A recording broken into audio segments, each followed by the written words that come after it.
Do. It's the pod.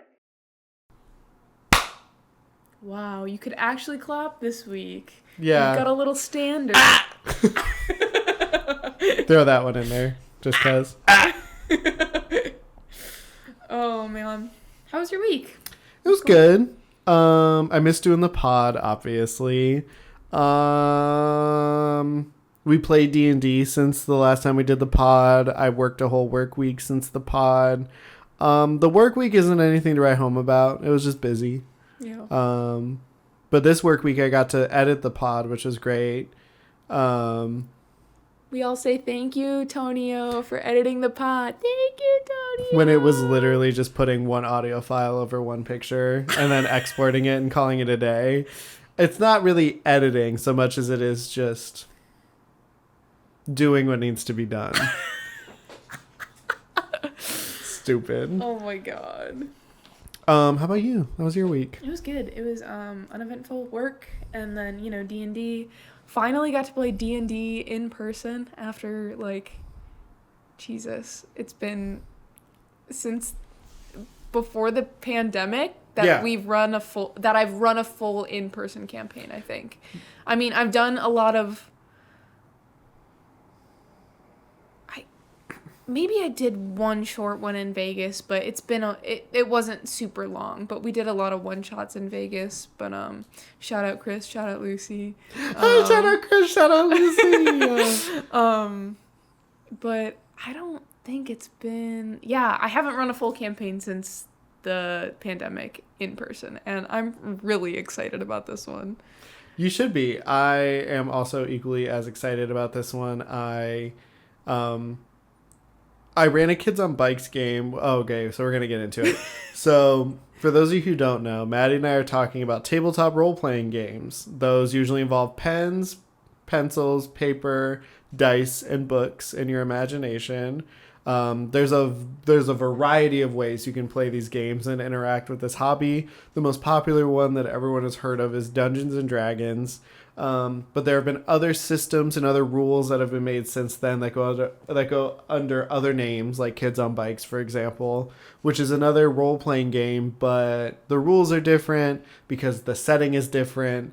You play Goonies-esque characters instead of warriors and fighters and master magicians. You are playing little kids on bikes solving sci-fi horrific things that are happening. But anyway, that was the last Kids on Bikes was the last game system that I ran, and it wasn't D&D, and it was different, but it was good. It told the story that I wanted to tell, and it more or less got me in a place where I could feel confident as a game master. And I'm just so lucky that I have you as one of my players in something that I've been wanting to do, which is an adventure from the book, but low-key, you've looked for books too. Tell me that they just don't have the best, settings. None of them are fun. They're all just kind of you're either a pirate or you're stopping the end of the world. And it's well, that is fun. Yeah.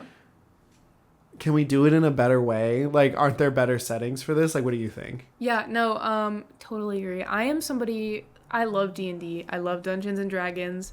I've played it since the pandemic, a little bit before. But I can't say that I have ever fully got into the mechanics and the fantasy-esque part of it. I absolutely love it, but I love just being able to use my imagination and create a character and fully dive into that. So I will give a shout out to Chris again, DM. Oh, shout out Chris! A homie from Vegas.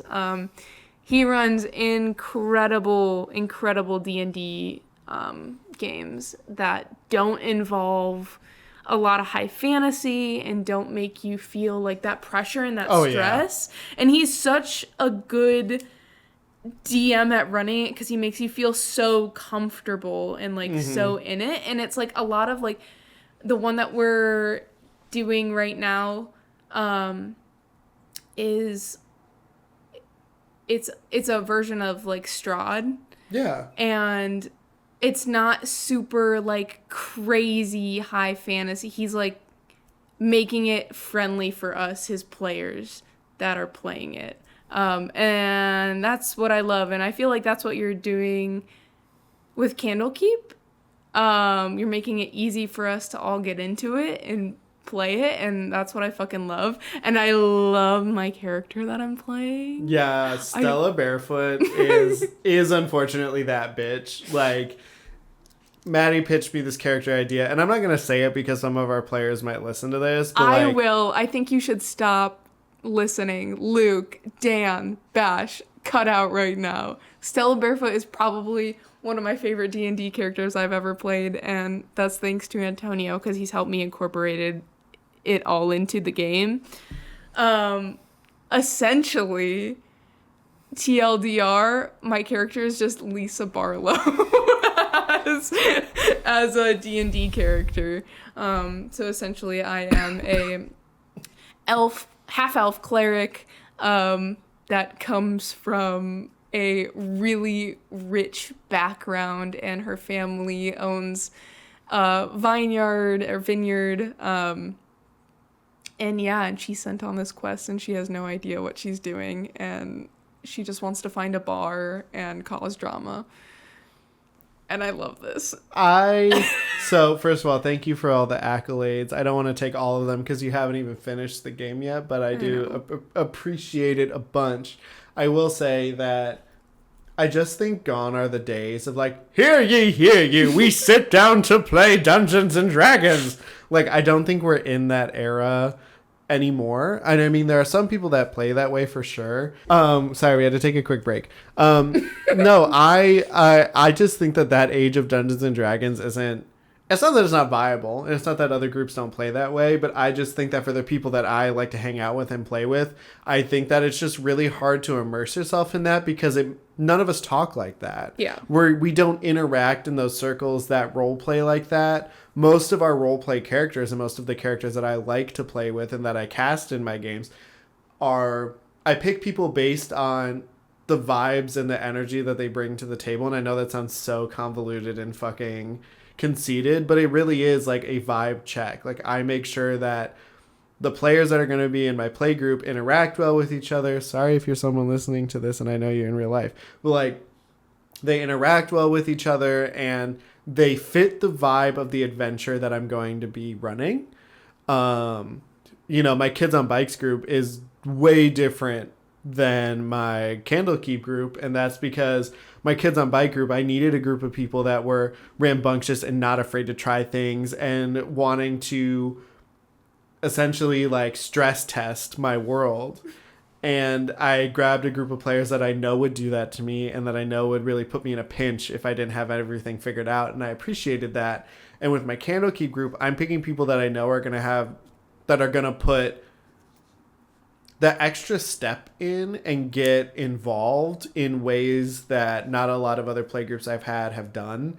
You guys understand the rules, but what you're going to do is you're going to take your characters and put them in situations willingly, and you're not afraid to take it to the level where even though something bad could happen to your characters, you guys are not afraid of that bad thing happening. You guys are willing to embrace it.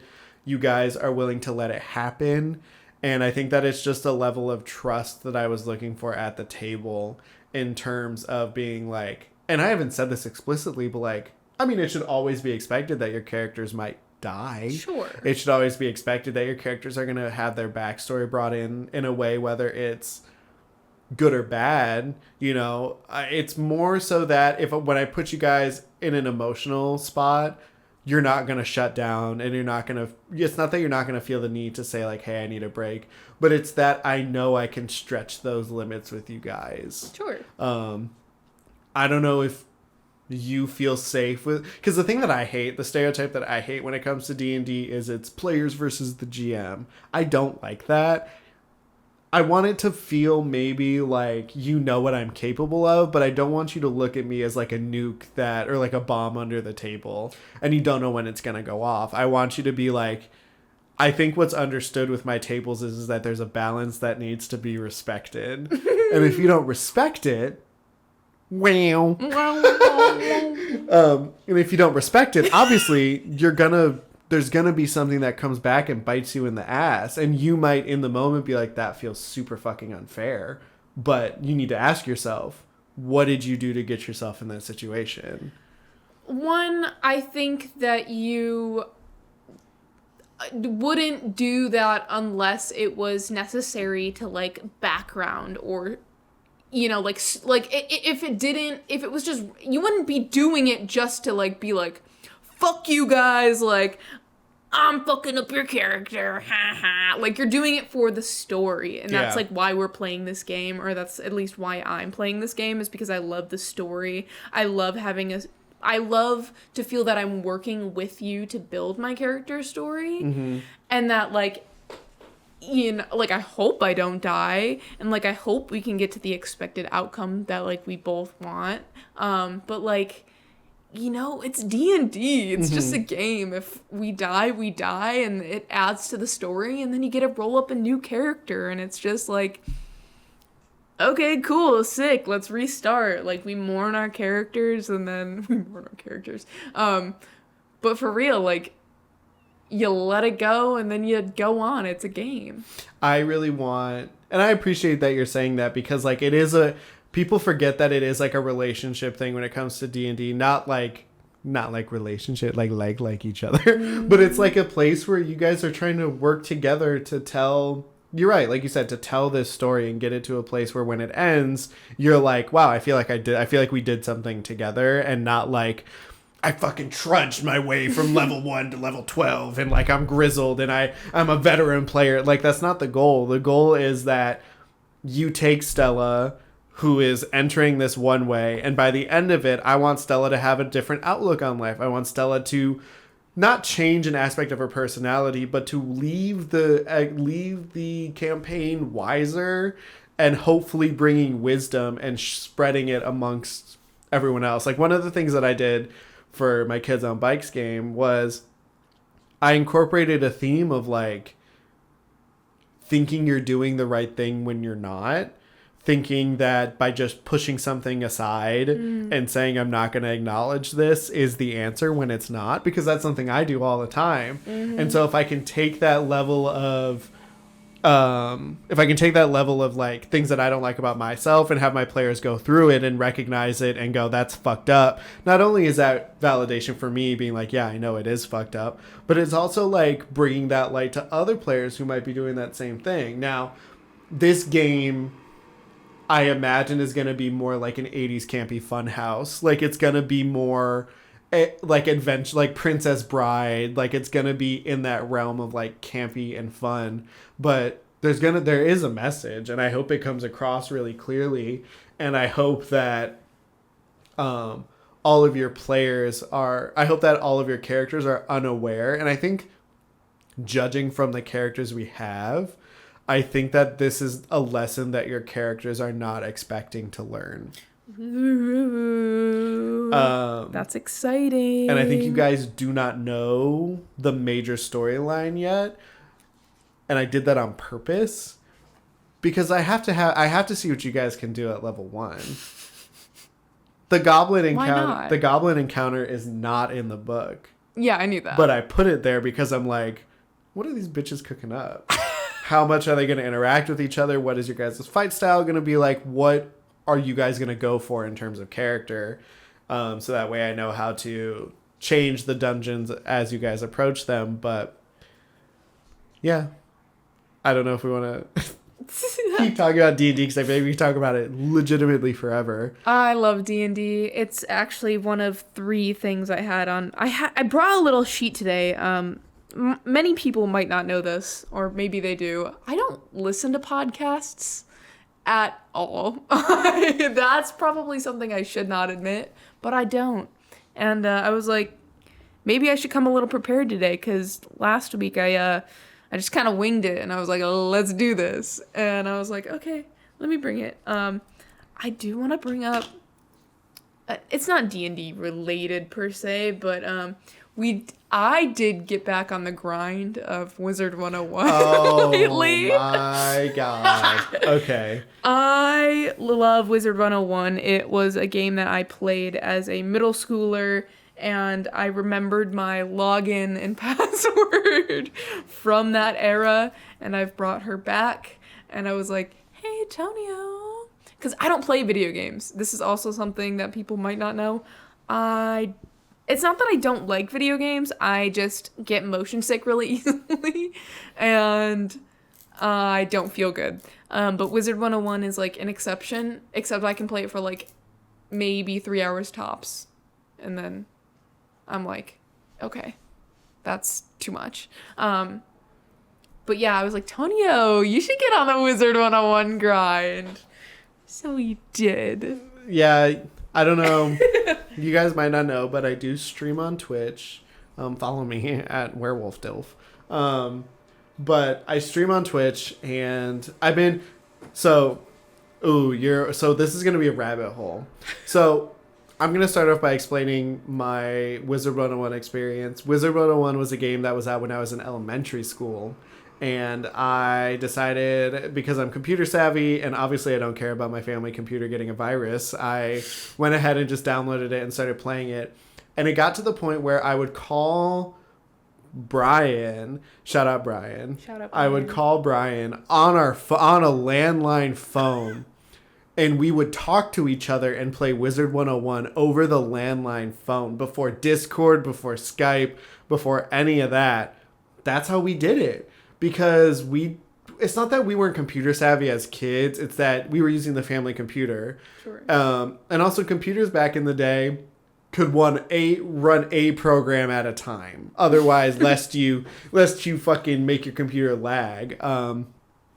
But it was like my earliest form of an MMORPG, of a massive multiplayer online role-playing game.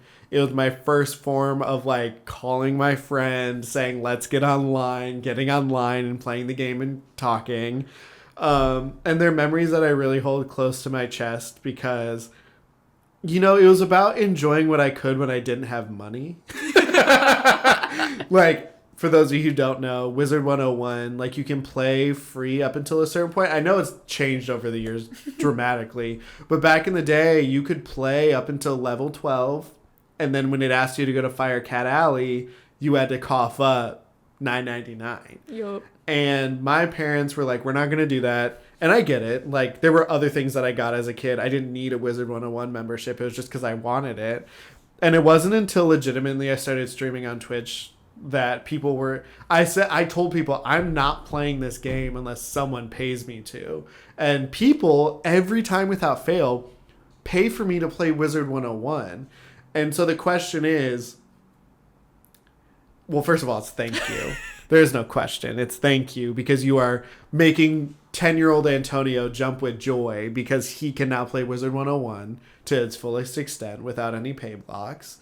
But the question is, like, are you paying me so you don't have to do the work? Because video games aren't work. But Wizard 101 and, like, playing that game on stream, it is, like, if I'm doing it by myself, like, I am clocking in. I am streaming it. I do have to be entertaining. I wouldn't play it off stream because I feel like half the fun of doing this with people is playing with an audience and playing with my friends. But that's my experience with Wizard 101. I started streaming again recently. And before that stream where I started playing again, I almost like stopped streaming on Twitch. I was not really feeling the vibe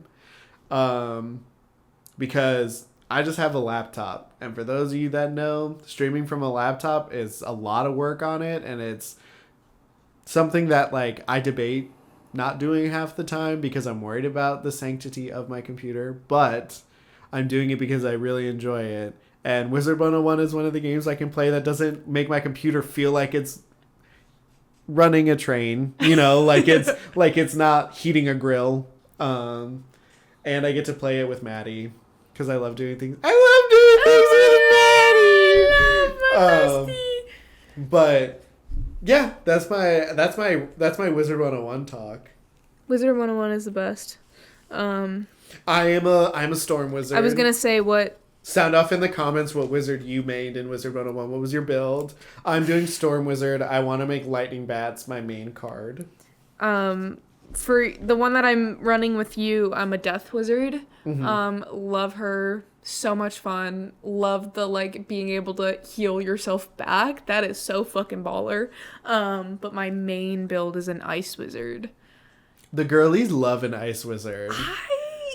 You know what? Wouldn't be my go-to choice now, but at, like, 12, I was like, give me the fucking evil snowman, Dude, bitch! the people that came up with Wizard 101 must have been talking to kids about what they want in a video game, because I don't know about you, growing up, bitch, we played powers at recess. You picked a power or an ability, and you had all the powers that encompassed that. Like, for me, I either picked wind or I picked lightning as a power or an ability, and it was something that I don't know why. Intrinsically, I just was attracted to the visual effects of it. Maybe it's because I watched X-Men and saw Halle Berry as Storm. Who knows? Real. But it really is... I also think, like... Wow, now that I'm talking about it, in Hocus Pocus, Winifred Sanderson... Bette Midler uses lightning powers. And, like, that was, like... she had a large... Like, Hocus Pocus took up a large chunk of my brain as a kid. So maybe that's why. Yeah. But Wizard 101 really tapped into, like, the elemental, like... What wizard are you? And it's like, you get fire, ice, water. Water's not one. It's fire and ice. Fire, ice. Storm. Myth. Life, death. Balance. Whack. Absolutely. Dark. No, death is dark. Mm-hmm. That's it, that right? That might be it. I don't know. I think they they've added a new one since we played. Really? They must have. That's fucking stupid. Fire? Maybe. Or like fairy or something? I don't know. Oh, that's cool. I don't think so. I might be lying. But yeah, in the comments, tell us what power or wizard you played in Wizard 101 or played at recess, because there is... I almost said a bitch, but not a bitch. There is a listener out there. I see you, girl. I know you picked tree or grass or whatever it was, and your brother picked shadow. I see you. We see each other. We good. We see you. We respect you. Yeah. Because you picked tree. That's such a good power. Sorry. Tree is OP. Shout out life. Shout out life, wizard. Dude, I mean, they really are. Yeah. They give you all the health back after you just got fucked up in battle. Like, come on. The thing that I like, if I can be vulnerable with you, Absolutely. The thing that I'm not looking forward to about that game is the early level grind. I'm not looking forward to it. The games that I always don't play because I don't have a community to play them with, and it's just this fucking game that I have a community to play these kinds of games with. I hate games that are like, go here. I know. Kill 12 of these. Come back. Go here. I hate it. I hate it so much. Oh my god. I'm at level 28 on my main one, which I thought was like fucking fantastic. I'm like, you guys, I'm killing it. And I put it in excuse me. I put it in Antonio's stream chat, and people were like, that's fucking weak. Lame. People meaning Trevor. Trevor was like, bitch, get your weak shit out of here. No, who was Science Guy 81? I remember. Science Guy 81. I'll tell you off the pod. I'm watching you. Shout out Science Guy. No, dude, my last Twitch stream was a lot of fun. It's like, of course, when I talk shit about not wanting to do it, the minute I do it again, it's the most fun one. And I feel like that's just how it goes. Yeah. There was like 6 of us in there. It was so much fun. I know. And like, I don't know. It's not that I'm worried about getting famous. I'm not worried about getting famous or micro celebrity or anything like that at all. I'm not worried about any of that, because at any point I could just go, I'm good, and stop. But it's really just the like, guys, I work a 9 to 5. I work a 9 to 5, and then I come home and I choose to stream on Twitch, and like, I love it. And I love that I have the ability to do so. And I am not regretting ever starting to do it. But like, don't you guys ever just want to come home, warm a little snack, little something, and then just go to bed? and I mean, that's my schedule with this too. Like, I'm doing it after work, but it's always like you think about it and you're like, fuck, I don't want to do that. But then when you start doing it, you're like, okay, maybe I like doing that. You're crazy. Am I? Yeah. It's how I am. You love streaming just because you love playing video games, and then you get to talk to all your people. True. That's the best part about doing it. It's so much fun. Do you want to know how it came about, really? When I went through a significant life change involving my personal situations and relationships, I was like, uh-oh, I might need to start turning my hobbies into a monetary gain. Mm-hmm. And I don't want, if my Twitch viewers are listening to this, I don't want you to think that I'm streaming just because I want to make money.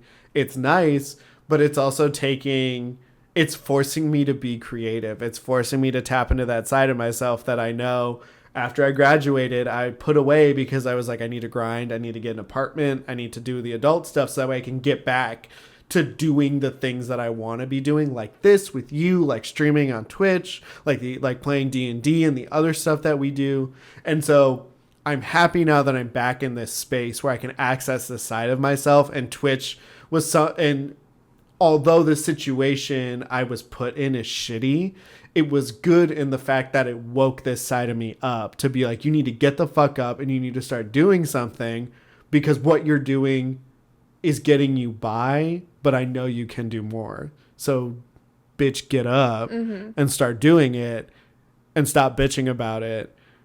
Figure it out. Does that make sense? Yes. Like, I think that's the creative struggle with everything. It's like just getting up and doing it. Because when you get up and you start doing it, then it becomes real and then it becomes a part of your routine. And you know, and I feel like other human beings know this. You know, once you get in a routine and you miss one time, all of a sudden you go, I'm a piece of shit. Yeah. But what's the thing they say about repetition, though? You got to do it like 12 times or like it's like 12 or 21 days to set a habit. So if you just do it like, 21 times or 21 days. 21 guys. Lay down your heart. Yeah, God. But yeah. Shout out Green Day. Shout out Green Day. Yeah. No, that's cool, though. I love that you stream. It's honestly... Not to take over your Wizard 101 question. That's what, dude, that was the one thing that I hated listening back to the first episode. I was like, damn, I really can't let another bitch talk. That's okay. Because you know why? We'll segue into my section. Pew, pew, pew, pew. I thought you were going to say puberty. I was like, what the fuck? No, that was my intro theme song. I'll put some music there maybe. Probably not, but that's okay. I am being vulnerable here. If you know me and know me at all, I love music, and music is my love language. And Antonio is rolling his eyes. No, it's because I saw what musicians you have on your list, and the number one I see is kind of a depressing fucking band, I think. What? If the memes I see are correct. No, he's wrong. He's gonna absolutely... The memes are wrong. The memes are wrong. You're crazy. No. Okay, here's my segment. Pew, pew, pew, pew, pew, pew. BPM. It's called Best Picks by Maddie. Don't count the by. Okay. I want to talk about the best artists that I found in 2024. Why couldn't you call it BMP? BNP? BMP. Best Maddie Picks. Because it's like... BPM is like beats per minute, so I was going with the acronym thing. You know what we didn't even fucking do? What? We picked a name for this podcast, and we didn't even introduce it, bro. Hi, it's the Gay Podcast. Hey, we're the Gay Podcast. I want to be that G. Oh, God. I'm not even going to finish that. No, but hi. Yeah, we totally forgot to do that in the top, but that's okay. It's halfway through. It's all right. Yes. We're introducing ourselves. We're the Gay Podcast. Hi, I'm Antonio. I'm Maddie. Nice to meet you guys. Thanks for coming. Thanks for stopping in. It means gays arbitrarily yapping. And that's what we've been doing for the past however long we've been Half an rolling. hour. Half an hour. Anyways, I want to get into my best music picks for 2024. I'm going to go over my favorite albums, artists, and everything music related.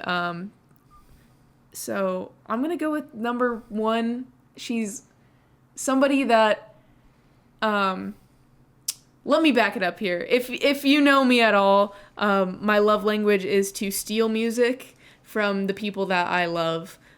This is someone that I stole from Antonio specifically in 2020. I feel like we have caught her come up and she's finally fucking blowing up, getting the heat she deserves. That is Miss Doechii with Alligator Bites Never Heal. It's a sunny day. The gang's all here. Okay, Doechii, this is the best fucking mixtape, rap, hip-hop, oh my god, of 2024. I'm obsessed. I've been obsessed since her first EP. It's all the places you'll go. Mm-hmm. Yeah, I fucking love that. Antonio showed me Yucky Blucky Fruitcake, and I was like, this is crazy. She's crazy. I don't want to take all the credit. I was lucky enough that my mom growing up was... My mom is a white woman, so I'm just going to throw that out there. If you've seen a picture of me and my family, you know that I come from... My mom is super white. My dad's super Mexican. Shout out Krista. Shout out Miro. My mom growing up was the token white friend of her group. So like all of the music and everything she listened to was really informed by her friend group. And so like one of the artists I knew almost immediately growing up and that I could name was Missy Elliott. And I very much enjoyed her. And so I think that I've just always been kind of tapped in to Black women in music. And I'm just very lucky that I got raised that way. And my TikTok For You page said, hey. And it's because I'm a horror movie fan. Because of her, oh my God. Hold on. I can't think of the name of the song. By the time you hear this, I'll have taken on another form. Fuck. Which one is it? Spooky Coochie. Spooky Coochie. That came across my For You page because she references a bunch of horror movies in that. And the music video they shot for it, her with the crazy eye looking into the camera in the red booth with the microphone. Like, I really was like, oh, my For You page is doing something for... Like, it felt like divine intervention. And, yeah. And I'm just really happy that I got to recommend her to you. I recommended her to literally everybody. And you were the only person that really stuck by her and was, like, texting me, like, oh, did you hear the new Doechii? And I'd be like, oh, my God, yeah! But... She's the best. I need you to just tell me your favorite song from the EP and talk about it. From the mixtape or the EP? Excuse me, sorry, the mixtape. Yes, Alligator Bites Never Heal. Now streaming on Spotify and everywhere else. I think Bloom is a crazy song. It's a song that is so lyrically just like straightforward, and she just talks about her struggles of like wanting to do everything but like not having enough time, and there's this just beautiful chorus and she's crazy and it's amazing. And then Prophet is also amazing. Denial is a River is, I mean, that's top notch. That whole mixtape, you just cannot, there's no misses.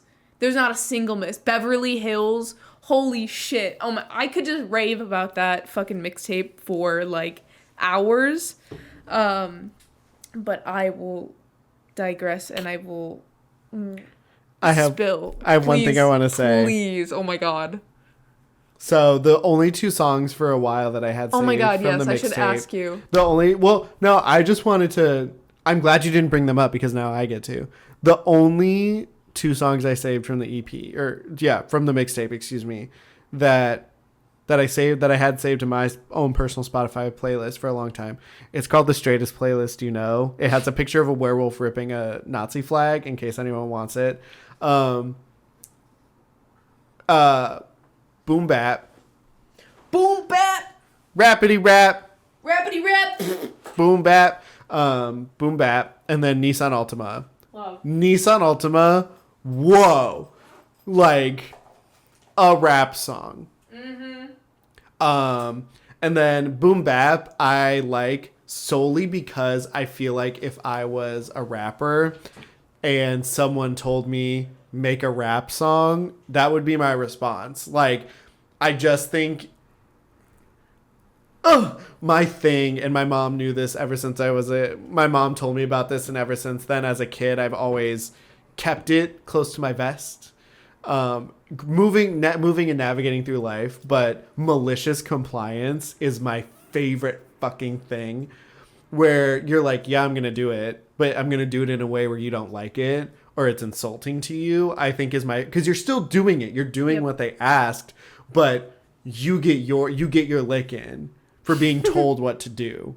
And Boom Bap is that, and it just takes a lot of balls. And especially to add a raspberry up to your song is kind of crazy work. And the fact that it's done in such a masterful way. Yeah, I'll be the other half of this podcast. I never gave a fuck about music. Like, people who know me know, like, I'm not a music person. I never vocally express interest in music. It wasn't until I met Maddie where I started giving a fuck.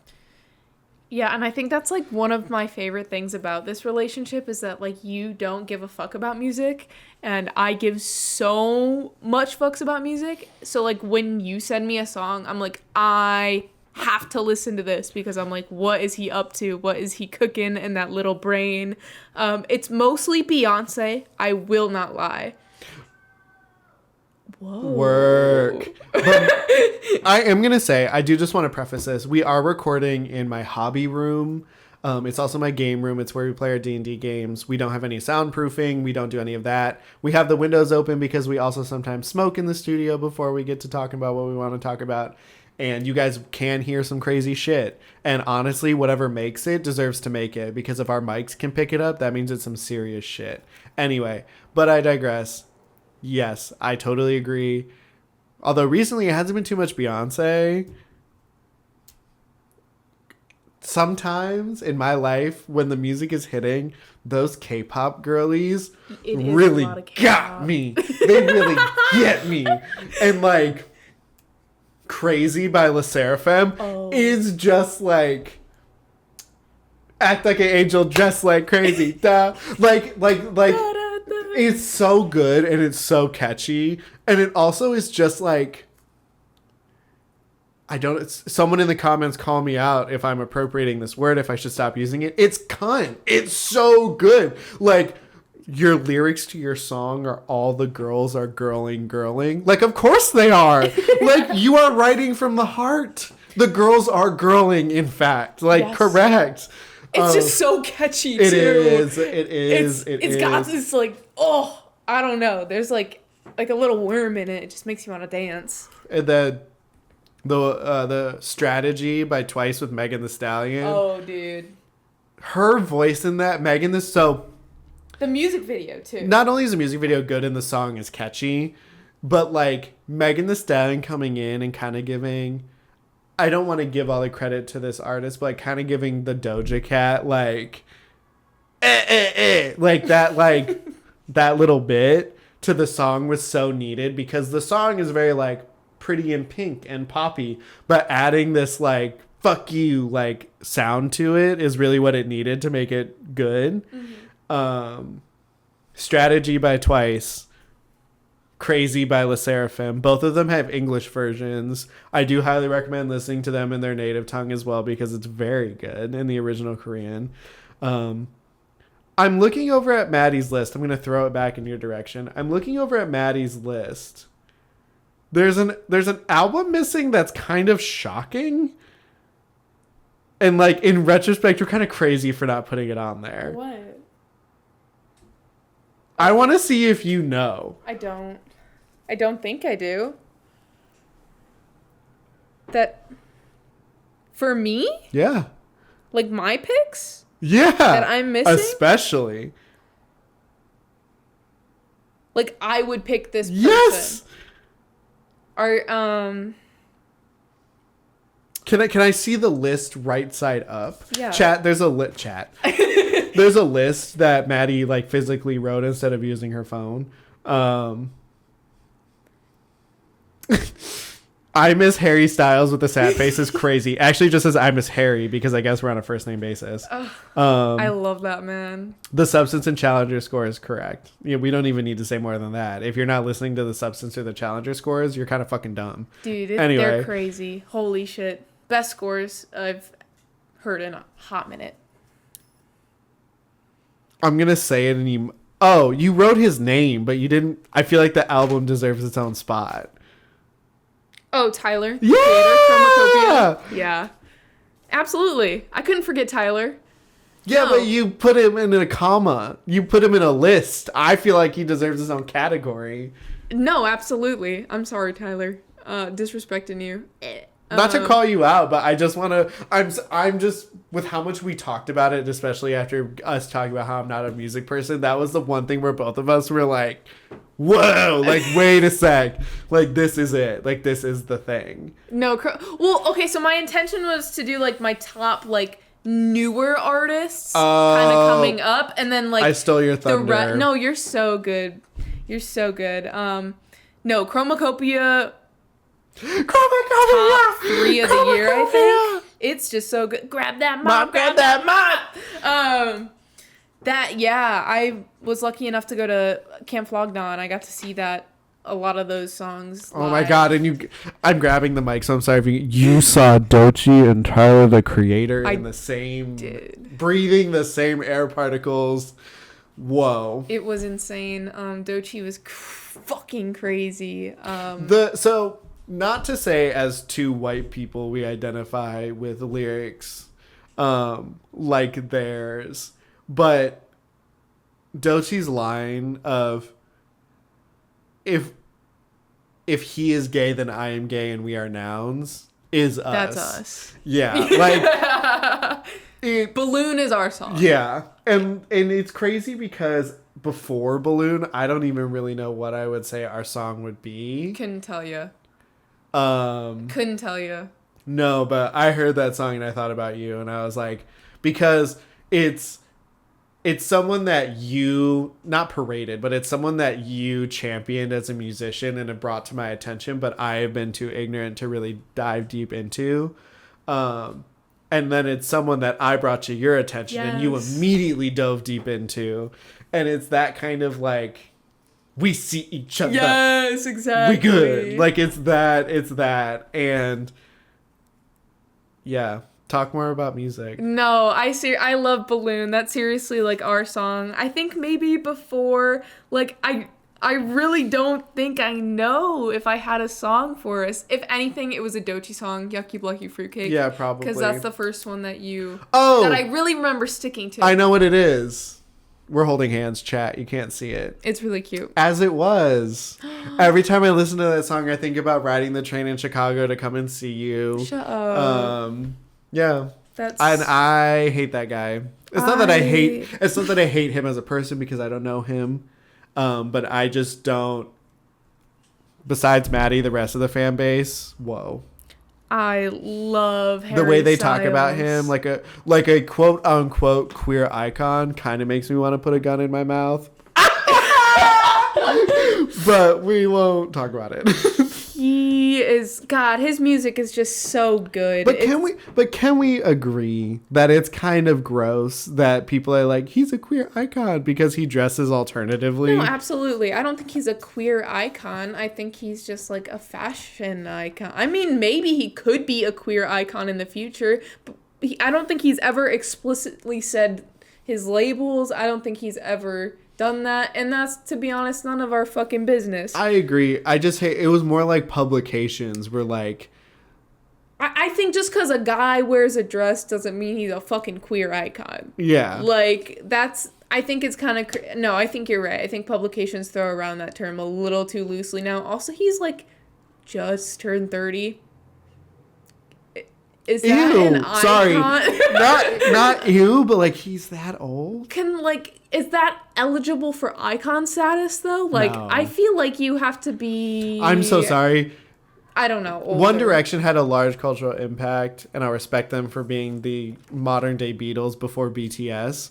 But they did not make that big of a drop in the pond, because all it took was them breaking up, and can I just say, in terms of boy band groups too, they went so fast by breaking up that it wasn't even like they had enough time to really sit and bask in the moment of being like the epicenter of the world. Does that make sense? Yes. I'm going to stop you right there, though, because... No, read me. I think they absolutely are icons. I think they absolutely are the Beatles of our times. They are the boy band of the time. There was nobody else bigger than them. There was nobody else bigger than them. Name a boy band bigger than them at that time. Oh, at the time? Nobody. Not at the time, but after they broke up. Who? BTS. All except for one, all of the people that I knew who were fans of One Direction were looking for another guy group, but because America doesn't really do that shit anymore and they left it in the mid-aughts, Korea was the only one coming out with boy groups, and they were coming out with, also, not gonna lie, cuter boy groups. Sure, I'll give them that. I think I can't give it just to the One Direction fan base, because the Justin Bieber fan base respect my elders. But he's not a boy band. Hold on, let me cook.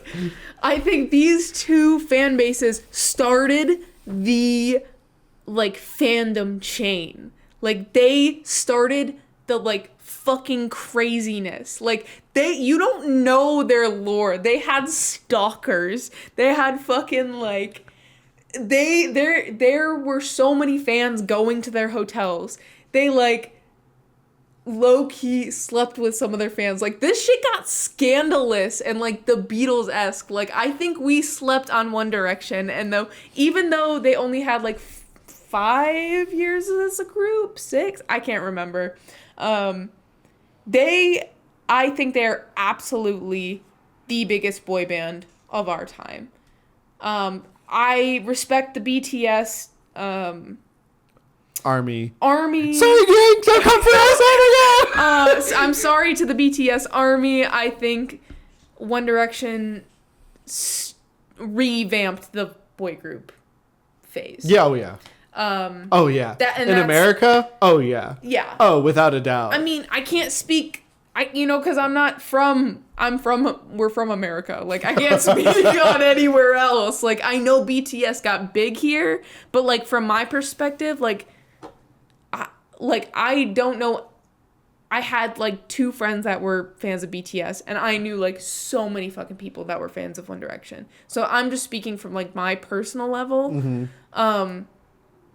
But, like, dude, I know BTS. Their fans are, like, loyal as hell. So fucking respect. crazy. I'll say it. I don't care. They're crazy. Like, my younger sibling was into BTS for a long time. I had a lot of other friends, like I said, who were into One Direction that once One Direction died, they were looking for another hit, and they found BTS.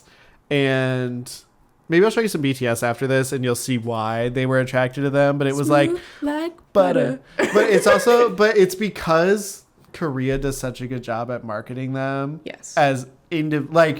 One Direction was a conglomerate, not a conglomerate, that's not the right word. One Direction was a group, and although each of them had their own distinct personality types, when they would do music videos or concerts or tours, they were always still One Direction. Does that make sense? Yes. They moved as a group, whereas Korean pop stars make it a point to highlight individuals all the time. Like, in BTS, one of them was known as Rap Monster, and he was the rapper with the deep voice.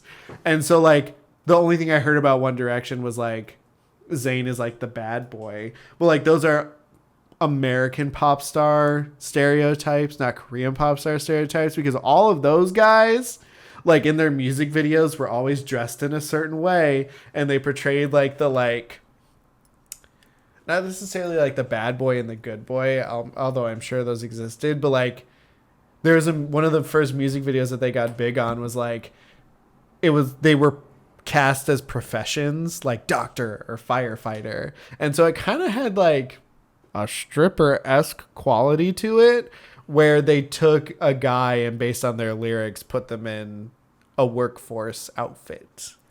Crazy. Yeah, and like they didn't do anything like that to One Direction. One Direction, where white guy or guys from the UK dressed in Forever 21 singing on a stage.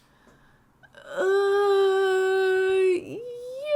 And their music, to an extent. well, and their music, I mean, they definitely tried to push that like Harry was the main guy. yeah, And they pushed Niall as the Irish funny guy. but they never did anything campy, I guess is what I mean. Best song ever? Wait, what? No, we're turning on best song ever after that. But I'm talking about like, oh, Pookie. making them dress up as a firefighter and a cop and a No, fucking doctor, yeah. and like Well, doing that. They were, I mean, I don't know that much.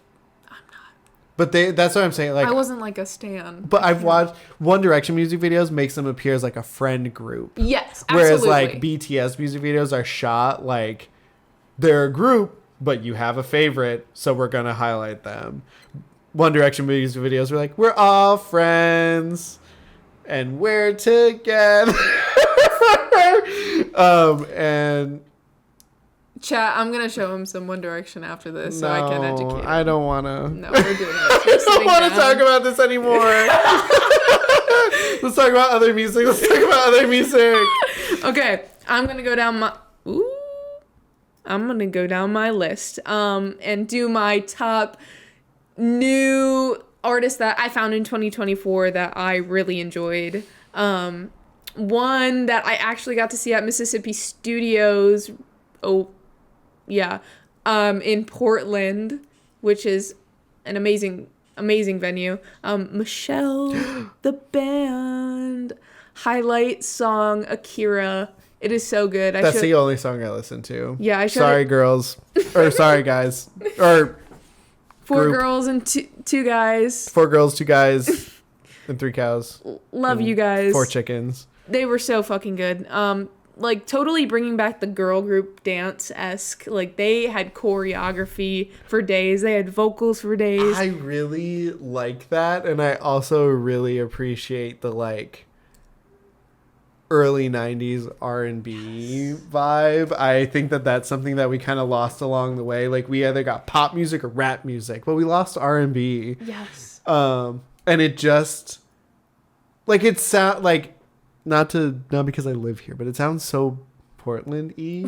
Like it sounds like the type of music you'd hear in Portland at a club or like at a bar. And it's very fun. Anyway, continue. Sorry. Yeah, no, I love Michelle. Got to see them. They were awesome. Number 3, technically, Role Model. Tucker is fucking fantastic. Yeah, I'm gonna see him this upcoming year. I'm so excited. And then just shout out Charlie XCX, Brat, obviously.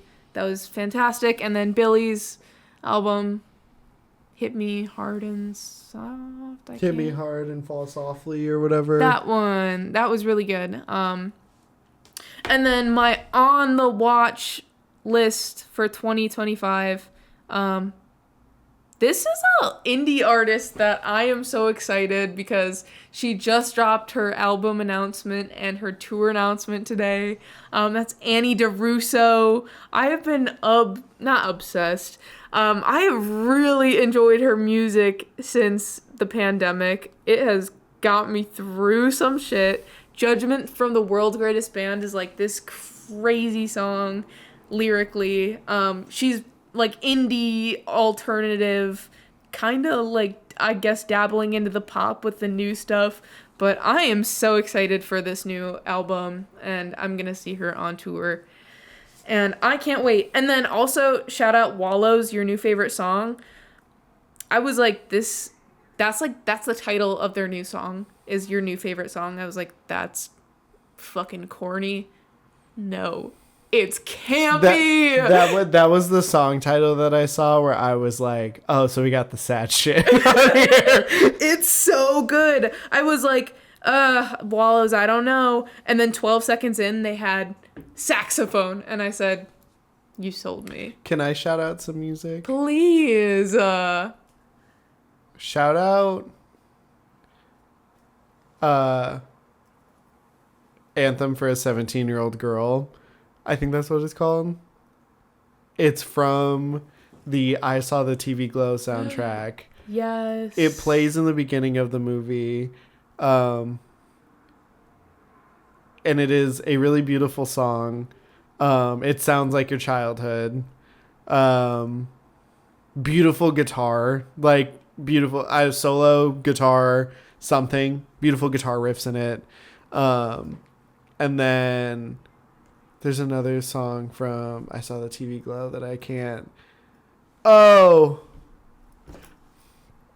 It's not Claw Machine, but y'all should listen to Claw Machine for real. Starburned and Unkissed. Whoa. Caroline Polachek. I was going to say that name, but I thought that was the Claw Machine song. Caroline Polachek, Starburned and Unkissed. Sounds like middle school. Like... Yes. Anthem for a 17-year-old Girl sounds like your childhood. Starboard and a Kiss sounds like you in middle school and early high school. Like, if there's one thing that movie does... Oh, we're going to talk about movies, sorry. If there's one thing that movie does correctly, it's music and it's color and lighting. I love that movie. It's a great movie. And that song is so good. And I love Caroline Polachek. She's especially fantastic. the sequence it's into. Oh, that movie is like heartbreaking though. It really like, is. It's not happy. Like, it's so... But that's why I love it, is because when I really started to frame it and pitch it to people as an episode of Are You Afraid of the Dark or Goosebumps, but dramatized, I really think it puts into perspective a lot of what it's talking about. Yeah. I'm just I'm gonna say it out here so that people stop fucking talking about it and acting like it's a mystery. The movie is about being a trans person. The movie is about a trans woman who is literally put into a nightmare realm by a literal evil villain, and the nightmare realm is the movie that you are watching. That is what it is. And I think if people acknowledge that, they'd be like, wow, this movie was actually fucking cool. Because that's what it is. That is what it is pitching to you. That's what it's telling you it is. And when the last scene is happening and fucking what's-his-face eats it up, God, Justice Smith eats it up and screams mommy. Like, when you remember that is coming from a teenage girl who has her heart ripped out and is underground and is fucking dying, whoa! And then it makes all the music that much more sad because you realize this person is fucking dying. They are a child and they are dying. Like, anyway, like, that is my rant on that. Like, I just want me being on the record, not being shady or not being like, I don't really, like, this is what I think that... No, that's what the movie is about, bitch. Fuck. Anyway. Well, yeah. Seriously, if people don't get that, they're fucking stupid. It's a dread story. Horror movies can be dreadful. I know. They don't have to just be jump scary. That's why I don't like horror movies. Yeah, like it's God. like like The Conjuring is the new camp for me. Like, those are the new, like, Friday the 13th movies. Like, especially when we have movies. It was so good though. Yeah, especially when we have movies like TV Glow and The Substance and let's see, what other ones have we watched together that I remember? Like, Evil Dead Rise was just Alien Romulus. I don't know if you watched it. It was really good. But yeah, I Saw the TV Glow as a horror movie, and if you're not scared of it, probably wasn't meant for you. And you should investigate why it's scary to other people instead of just saying it's scary to other people. Who gives a shit? You're stupid for thinking it's scary. Maybe investigate that. Maybe ask yourself those questions. I like that this episode, it feels like you did more talking than I did. Hey, Hell yeah. I loved it. You guys didn't see it. Maddie sat upright in the chair when we were talking about One Direction. Like, fully was towering over me. Like, it sucks because we set up a camera, but it wasn't recorded. But this bitch easily gained 3 fucking feet above me when we started talking about One Direction. It was crazy. I was scared. I was scared for my life. I'm just passionate and I have people to protect. This is the last BPM because otherwise I think in the next one I'm going to get fucking murdered. Well, I wasn't really expecting it to be that long. I was like, I wanted to be like maybe 10 minutes tops. No. And it became half the episode. No, it should become the whole episode. We're trying to talk about stuff we're passionate about, and that's what you're passionate about. And also, last episode, I talked way too fucking much. No. I thought it was good.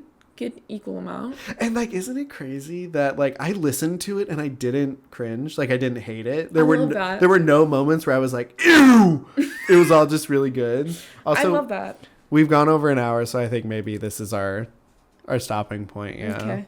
Yeah, I think that's great. I think this was a great episode. It was a great. I had fucking fun, so I don't really care. Thank you for 26 views in 3 hours. Yeah, that's actually so fucking rad. Shout out, Mom. Yeah, shout out everyone that I sent it to annoyingly. Yes, shout out everybody who. Shout out Emma in Michigan, girl. I know you're stuck there. We can get you out. Shout out Emma. We got you. Come on, girl. We'll get you out of there. Get out. Get out of the what did they call it? The nightmare realm. Get out. Get out. Terror. You know the TikToks of that drag lady walking around and she has her own ad libs. No. Don't do it. Don't you do it. Okay, we're gonna go watch Drag Race. Yeah, we're gonna go watch Drag Race. We'll talk about it next week. We can go till 1:05, an hour 5 minutes. Yeah. Top contenders for Drag Race, real quick before we go. I am a Lexi Love stan. She is kind of giving me life. I like her. I want to smoke a blunt with her. I love Corey King. Would let Corey King dom me because I kind of look like a balding version of that one queen that they're into.